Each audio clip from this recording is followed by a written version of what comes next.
You're I am Aaron Levy. I was born in Savannah in 1941 and have lived here my whole life except for my college years. And my parents were both born here. My mother was Miriam Slotin Levy. My dad was Jack Levy.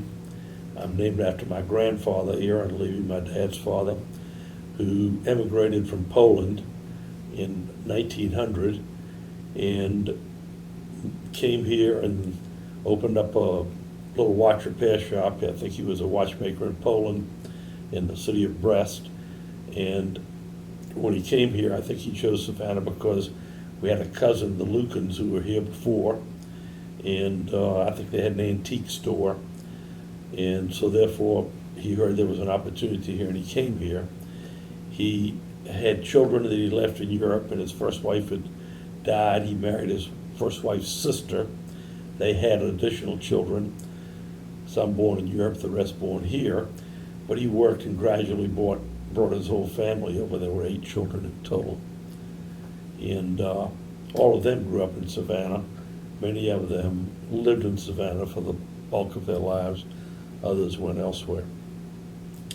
My mother's family, the Slotin family, my grandfather came, and I don't remember the exact year, from Russia, and somewhere around 1895 to 1900, and he became a peddler. And I'm not really clear why he came to Savannah, but I think he had relatives in small country towns around Savannah, and he married my grandmother, Lizzie, who was also from Europe, and was actually raised and educated in part in a Catholic convent near Augusta, because her uncles, I think, who raised her, felt that was where she could get the best education.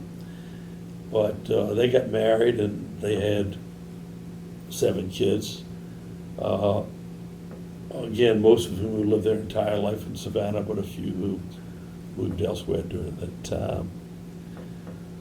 It's very interesting because a lot of people have told me that they had large families that moved to Savannah, but I've also heard the story that they were parceled out to smaller towns where, because there weren't as many job opportunities for Jews, and Jews could find work peddling or doing whatever. So that although they might have started in Savannah, they didn't end up there. To your knowledge, did most of your relatives find good employment here in Savannah, or did they support each other? They supported each other. We'll start with the Levy Jewelers, my dad's family's business. All of my dad's brothers and sisters worked in that business at one time or another. The oldest child actually went and moved to Birmingham at one point, to New York at one point. He became a diamond dealer. He was a traveling salesman. He did lots of different things. Was married and living in New York and dealing in unset loose diamonds, but he was murdered back in the 1930s, dumped in the river, and left a wife and 1 child, who was the child being my first cousin, and he is now 80 years old. But when my grandfather named our business A. Levy and Son, the son was really not my dad who came into the business, but it was his older brother, whose name was Abe. And then my dad's next oldest brother was Matthew. He went to Harvard, then to University of Georgia Law School, and moved to New York and became a lawyer, a labor lawyer in New York. Was a member of the Liberal Party there, and eventually became a Supreme Court judge in New York, first in the Bronx and then in Manhattan. And he and his wife, he married his, I think, his second cousin, Maya Pearl, lived in New York and for their entire lives, and they both died in New York. Where did you go to school, and what was it like growing up Jewish in the South? I started off at Romana Raleigh, after going to preschool at a Miss Nabonet's kindergarten. Then all of my friends were Charles Ellis, I started school a half a year earlier than I was eligible. That's why I ended up at Ravenna Raleigh. They had an opening, but they did it at Charles Ellis. 6 months later, I got transferred to Charles Ellis, and I went to Charles Ellis through the fourth grade. Then the Jewish Community Center moved to Abercorn Street, and my parents moved probably largely because of that, from 51st Street, where I grew up, to Batty and 63rd, which was near to the JEA, and I switched over to Jacob Smith School. Then I went to Washington Avenue Junior High, which is now the building of Savannah Arts, and then I went to Savannah High School and graduated from there. Then I went off to college in Chapel Hill, University of North Carolina, for 4 years. Tell me about being a Jew in public school in those days. Did you remember any type of segregation, Jewish, non-Jewish? I know there was segregation, black and white, and any anti-Semitism. Definitely segregation, black and white. There were no black kids in our school. The Jews were fairly well accepted. I don't remember overt anti-Semitism. I remember there was one Jewish young lady who wanted to be a cheerleader and reportedly had the ability, but the cheerleaders, the way they were chosen was by the existing cheerleaders voted you in or out.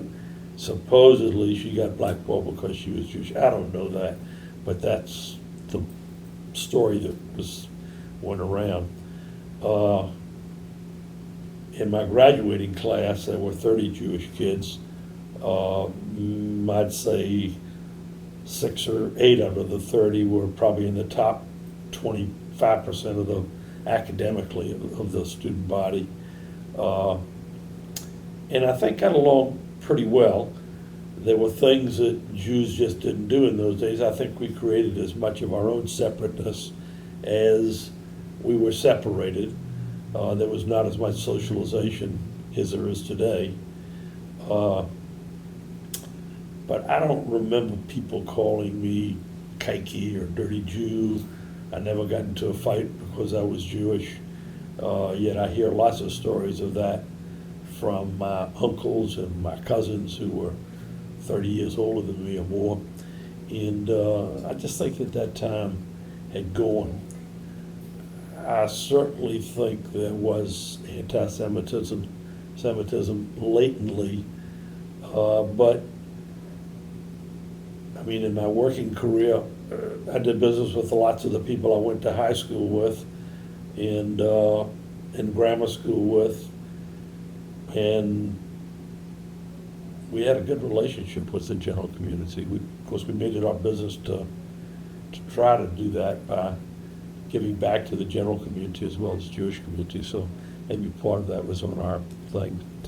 On my mother's side, my mother's brothers all went to BC Benedictine, the Catholic, and I think that was probably because their mother was educated in the Catholic thing and felt like they would be well taken care of.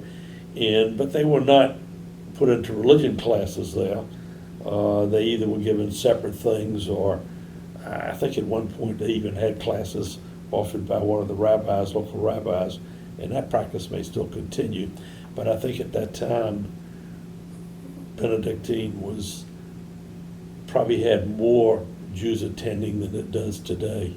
I'm not really sure. Was there a Jewish option for school? There was, other than afternoon Hebrew school, there was nothing. There was nothing.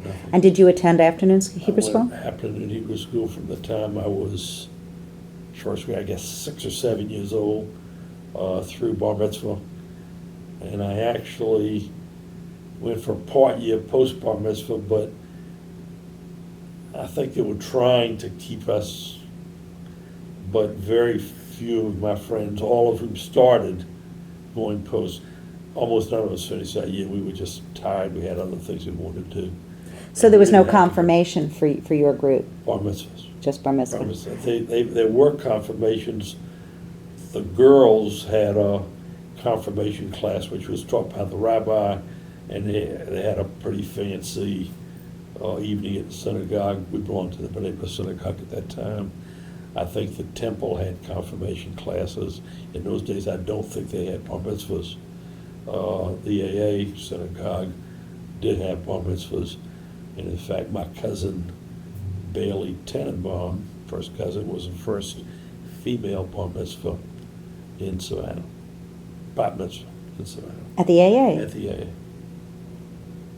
I never had a chance to ask her, but is that why she was such a wonderful artist and a cook, but is that why she donated so much of her artistic talent to the AA synagogue? Well, I think that they certainly weren't the only family, but they were the leading supporters of the AA. And during the time that my Uncle Albert and his brothers Mary and Ralph were alive, they were certainly the major supporters financially. And I think Bailey just followed in tradition that was where her parents grew up and wanted her to be. And I think her Tenenbaum cousins continued that.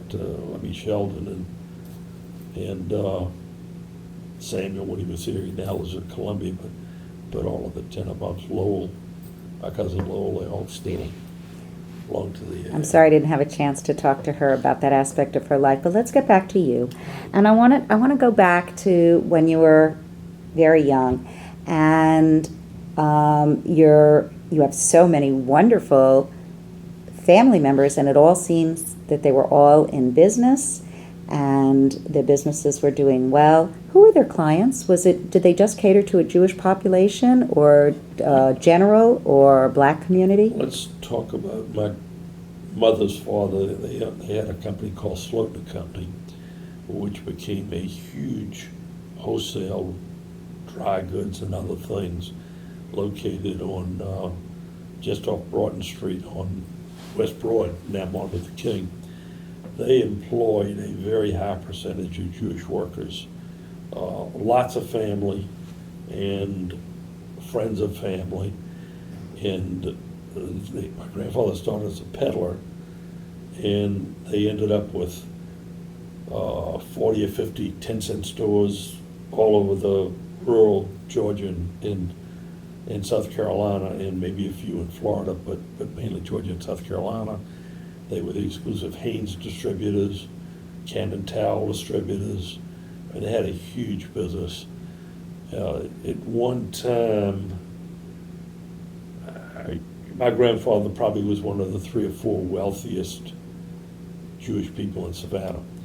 As a wholesale business disintegrated as a business model, that business collapsed, and his children went into other things. My Uncle Bernie became an accountant, my Uncle Liam became a life insurance salesman, and so on. But I think that business employed lots of Slotin peripheral family, many of whom are still alive in Savannah today. My dad's business, as I said earlier, all of my uncles and aunts worked in that business.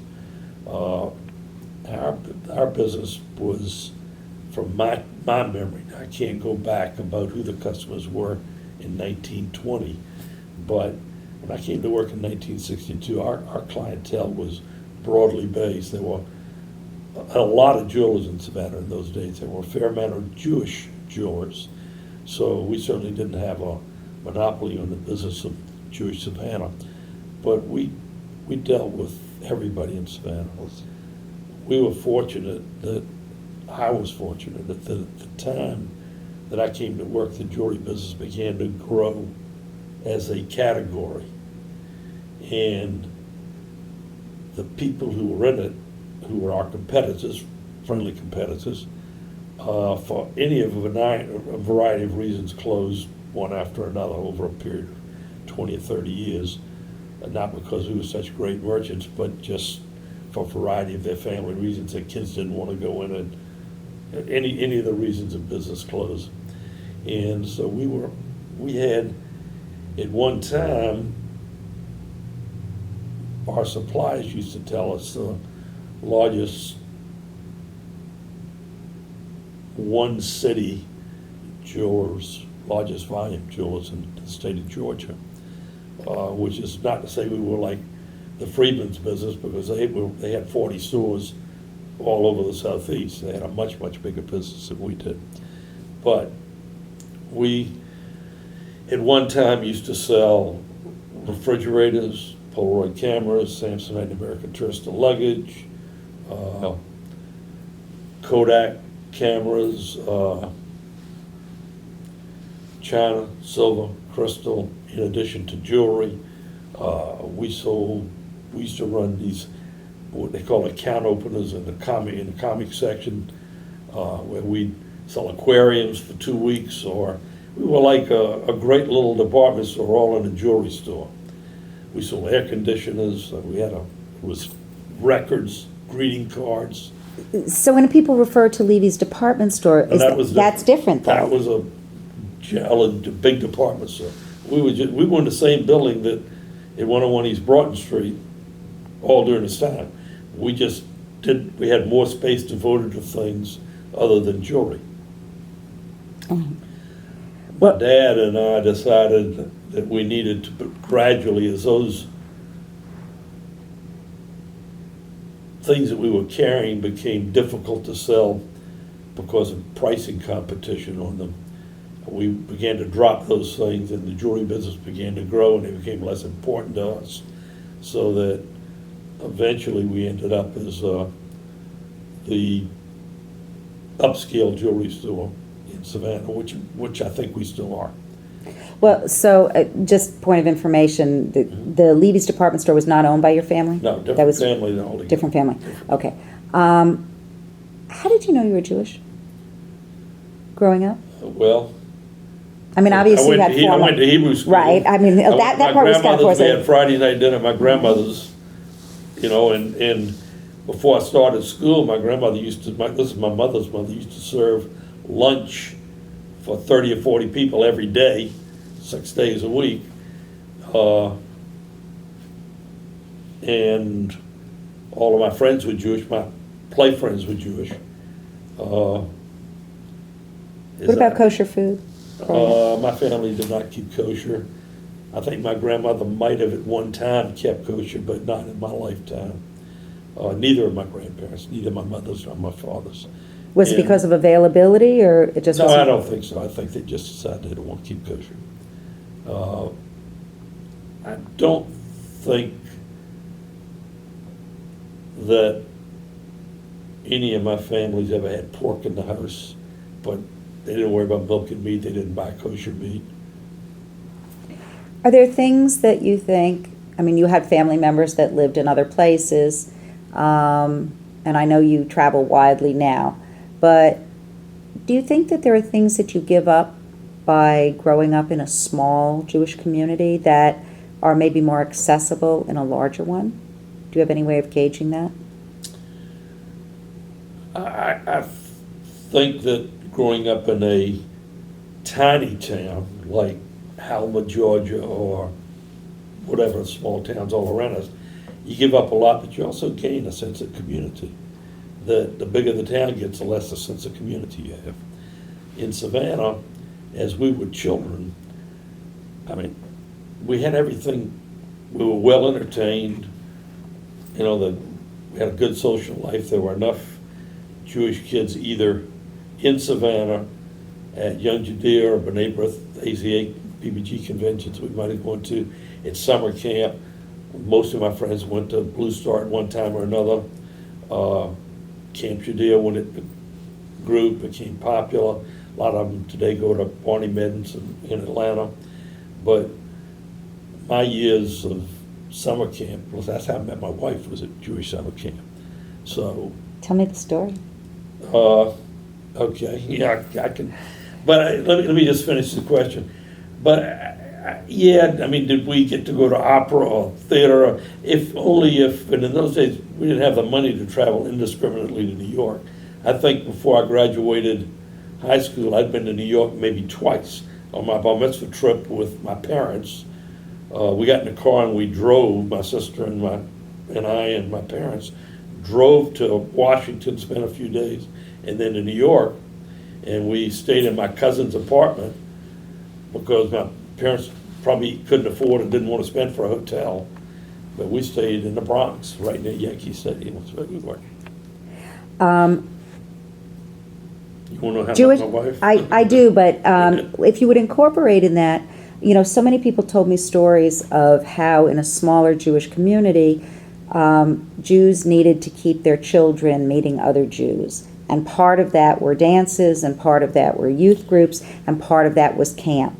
So, in fact, I guess in your case it worked. Tell me a little bit about how you socialized with other Jews and meeting your wife in camp. Well, first of all, the JEA was a center of our cultural, most of my friends quit going to synagogue on a regular basis as soon as they were finished with bar mitzvah. Before then, they had to go. In order to get to bar mitzvah, in order to learn the liturgy, you had to go to bar mitzvah. And in those days, the boys said the entire service from Shacharis all the way through. Really smart ones read from the Torah. Everybody did this half Torah. But to learn that, you really couldn't learn that in the bar mitzvah lesson. You learn your half Torah. Mr. Rosenberg, not Rabbi Rosenberg, but Mr. Rosenberg taught me my half Torah, and I think he taught all of my friends half Torah. And but in order to learn the service, you had to go. So we went. And I sort of got in the habit of that, and I sort of missed it when I was in college. And then when I came home and got wrapped up in work, and I remember talking to my father about it. My father said, well, if you want to go to synagogue, you just come in late. But, I was wrapped up in work, and I just couldn't take that time off. We were busy on Saturday, and we just didn't. But when I retired, I started going to synagogue, not every Saturday, but, a few times each month. And I sort of enjoy it. When the JEA was on Barnard Street, Right. so that was before you were fourth grade. And so do you remember the differences in the way the building felt between the old building and the new building? And did this new building afford Jewish children opportunities that they just didn't have in the old building? The old building was much, much, much smaller. I think that the opportunities when we were growing up, and I think for 20 or 30 years, while my kids were growing up, were much greater. I mean, they could do all kind of sports here. Clubs met here, both Zionist-oriented clubs and B'nai B'rith clubs. The dances at whichever club you belonged to were held here. The conventions for those groups were held based in the JEA, and I would think that while I was in high school, which were the years that my club things were most involved, I probably was at the JEA 5 days a week, and probably 2 or 3 nights a week. Then when I came back to work, I came to the JEA. I wasn't married at the time. I got married a whole year and a half after I started working. I came to the JEA to play racquetball almost every night, or handball, depending on what we were doing, and basketball on Sundays, and one evening or two a week. And so I spent a lot of time here. And my children also spent a lot of time here, although one of my kids became enamored of the Jewish religion, Orthodoxy, and he spent more time at the synagogue than his younger brother did. Several people have suggested that there was a great need for the Jewish Education Alliance when they were growing up, because there were no other clubs that they were accepted. And as time went on, and Jews were more accepted in other places, and other clubs, and other sororities and fraternities, and sports teams, that the Jewish Educational Alliance has lost some of its mission, its purpose. Do you think that somehow being more accepted in society has actually damaged us in terms of our own community and cohesiveness? The simple answer would be yes, but I don't know that that that's the single reason for that. When I was growing up, kids went to one of two public high schools and Benedictine. Very few, if any, girls were going to St. Vincent's in those days.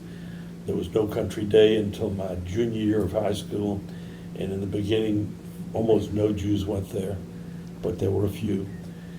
And as there became more schools, more private schools, all of whom had the same sort of sports activity and clubs after school, I think that made it difficult for all Jewish things to maintain their identity. I think that the success of day school in Savannah has helped alleviate that to some extent. But while their mission has changed, I think that they are not as accepted by the general Jewish community as they were 20 years ago. What is it about Jewish traditions, Jewish ethics, that you feel you learned from your parents and your uncles and your aunties, and that you hope you've passed on to your own children? Value of education, a belief in honesty, a belief that no matter where you are, what you're doing, you have to be aware of and to give back to the community that surrounds you.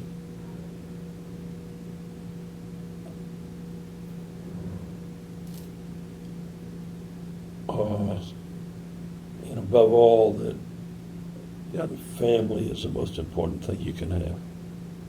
There's no substitute for it. I know you're very modest, and yet when I think of all the things that you have accomplished that I know about in terms of leadership in your own community, in the general community, what drives you to do so many good things for so many people? Now you're embarrassing me a little bit. I apologize. So talk about leadership. When I came to work at Levy Jewelers, and it was just like I was back in high school. I was living at home. I was 21 years old, working for, I think, $75 a week. And one day I got a call from Judge Karp's father, who had a store across the street from us, Bunch of G. And he said, "Aaron, how come you haven't joined the JEA?" I said, "What are you talking about? My family's blown there forever." He said, "You're 21. You're not on your parents' dime anymore." So I said, "Well, send me a bill," and I joined the JEA. I had no, I just assumed it was there, and that was there. So that was part of my indoctrination. Then I got a call, or maybe that year or the year later. It was from Aaron Wyman. And he said, "I want to solicit you for United Jewish Appeal for campaign." I never wrote a check, but my parents did all that. I said, "Well, what do you want me to do?" He said, "Well, it's your first year. I think you ought to give $75. I said, "That's a week's salary." He said, "You can give $75. So I did. And that's how it started. Then I got taken under the wing, so to speak, by Norton Malava, Barney Sadler, and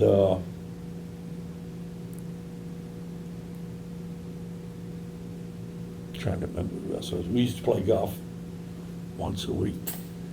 And they were, in the hierarchy of the community in those days. and Ernie Friedman also.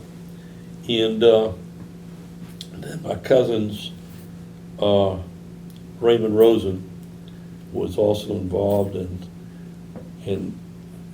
they put me on the board of the JEA. And I began to go to these meetings and listened and probably talked, but I didn't know what I was talking about. And I just sort of got wrapped up in it. But had those older men not reached out to me, I don't know whether I would have begun Jewish service. But when I did, my father and I sat down, and he said, well, because I think I got asked to go on the board of the Science Museum by our banker at the time. And I'd never been in a museum. I didn't know anything about science for sure. I hated science. But I went to my dad, what should I do? He said, well, you need to, in our business, you gotta divide your time and give to the non-Jewish community of your town and the Jewish community. But you shouldn't do anything you don't want to do. So I did that, and I met a lot of nice people that I didn't know. I don't know that I did any good. That museum closed 10 years after I was on the board. So I'm not sure I did any good, but it was a beginning. And then I remember Lee Adler came to me. They wanted to build a YMCA, which is over there, and he wanted my dad to solicit. My dad said, Lee, I'm not going to do it. And he looked at me, he said, how about you, son? I said, I don't know anything about the Y. I did used to play basketball at the Y when our Jewish team went to play at the Y on occasion. And so I had been to the one downtown, the old one that they've torn down. But, so I remember I went to, I think 3 people, and I got them to give a little bit of money to the Y, to whatever. And it just, the more I began to raise my profile at Levy Jewelers, my dad and mother always did all the television advertising, but not long after I was there, I started doing it with them, and then pretty soon they didn't want to do it anymore, and I was doing it, and then Dale and I were doing it. So as my profile got raised, then I had more and more people come and ask me to do things. I was involved with the symphony, with United Way, with the Red Cross, with the Boy Scouts, with hospice. I'm sure there's some others. So is there something inherently Jewish in mentoring others and giving back in such a magnanimous way? I don't know that it's inherently Jewish. I hope that we as Jews realize that we have to help our fellow man, first our Jewish fellow man, and depending upon what you are in the community or where you are, maybe people outside of just a Jewish thing. Certainly if you're in the retail business, you gotta broaden your look. And when you look, I'll tell you an interesting story. The JEA never used to be a recipient of United Way money. It just didn't. Never asked for it, never got it. My dad was a vice president, it used to be called Community Chest in those days. And then there was UCS, United Community Service, that's United Way. But they came to my dad and said, Jack, we get very little support financially from the Jewish community. What can we do about it? So they had a few meetings, and they figured out if they could get the JEA to be one of its member agencies, and that's worked out pretty well, both for the JEA and United Way. They probably had 10 presidents of United Way and campaign chairmen from our Jewish community, if not more. You have to go down there and count the pictures on the wall. And where I think they maybe had a half a dozen gifts at that time, I think that on an annual basis, the Jewish community is probably given $100,000 or more to the United Way, maybe more than average. I don't know the total, but they've got some fairly substantial givers to United Way. you know, times change, and I don't know that it ever would have occurred to you not to come back to be part of a family business or a place that you had fond memories. But your children don't live here. My children don't live here. Are we doing something wrong? Or has Savannah changed? Or does it offer less for young people? I think it's hard in Savannah if you don't have a business to go into, or if you're not if you're not a doctor, or some sort of medical situation. It's hard to find jobs in Savannah. I'm not sure only if you're Jewish, but it's just hard to find good jobs in Savannah. But and when I tell you, my kids, they didn't want to go to a small college. They wanted to go to big cities, and my oldest son went to Columbia, New York. My young one to Penn in Philadelphia. And when they came back, they said, we never realized what there was in the world, even though they had done some traveling. They said, we didn't realize how much there was. And my son wanted to move to Israel from the time he got into college. So he was never coming back, my oldest son. My youngest son wanted to be in the music business. And he could have gone to most any big city. He chose Atlanta. And he loves it there, so. But they didn't want to go into the jewelry business. That's why we ended up selling it to my cousin-in-law. We were lucky we found a family buyer for it. Because otherwise, we would have had to sell it to people that, who knows what they would have done with it. So the family tradition, even if you don't have the store, is important to you. Talk about Jews and tradition. What kind of traditions are most important to you?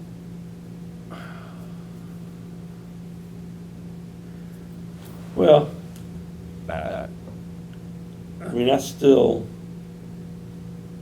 enjoy the Rosh Hashanah, Yom Kippur, Passover experience.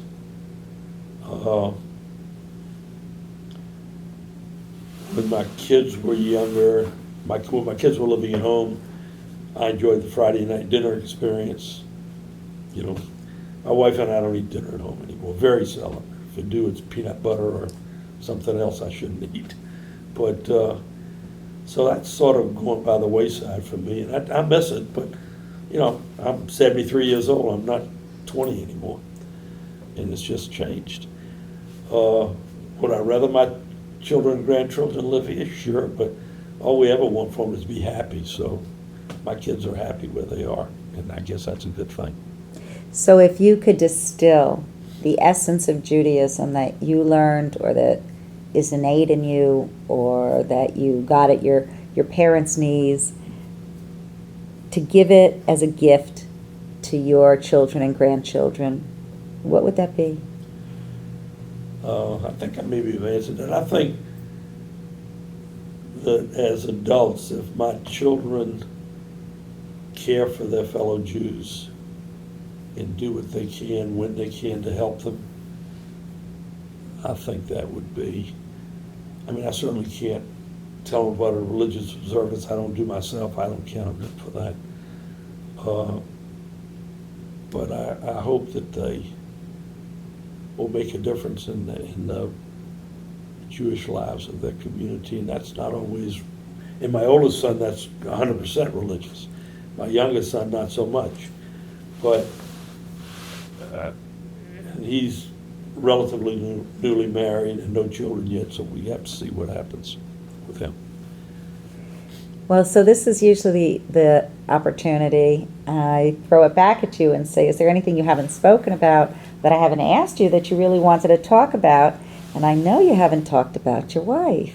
Well, you asked me and then we got off on a tangent. Why don't you tell me a story about her? I was at Camp Blue Star, where I had been as a camper, and I was at my last Young Judea convention, and they used to be held at Blue Star before the camping season. And Dale was a counseling training I think she was 16 at that time, maybe 15 or 16. I was 17 or 18. And I was supposed to, with Fred Clark, take that summer, and we will get in the car and we will drive to California and back. Fred was a little older than me, but my parents said this could be my graduation from high school press. And so, have you ever been to Blister?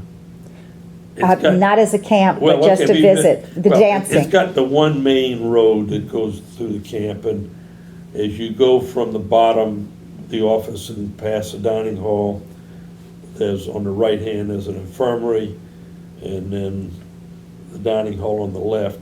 And I'm walking down that road going up towards wherever cabin I was in for that convention. And my wife now is walking the other way with her friend, who was my first cousin, my cousin Linda Rosenstein, Wachstetter. Now they live in New Jersey. But at the time they were in Atlanta, and they had been cabin mates for a few years. So Linda says, "Oh, here's my cousin Aaron, let me introduce you." Sort of awkward story, but my wife told it on our anniversary party, so she had 400 people hear it, so I guess it's okay. We're walking and introduced, blah, blah, blah, blah, and Dale looked at me and she says, "I want you." I looked at her, I said, like she was crazy. And I said to myself, I think we're gonna have sex. Well, that didn't happen. But that's what my thought was. That's what "I want you" meant to me. But we started going out together, like whatever out camp is, but we would hang out during free time.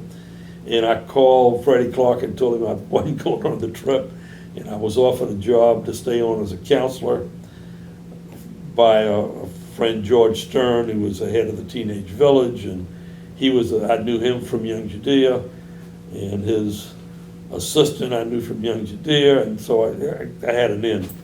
So I spent 2 years courting Dale at Blue Star during the summers, and then she would come visit at Carolina. I would go down to Florida. She lived in Miami, and sort of how it happened. And then she went to the University of Florida. I'm now finished with school.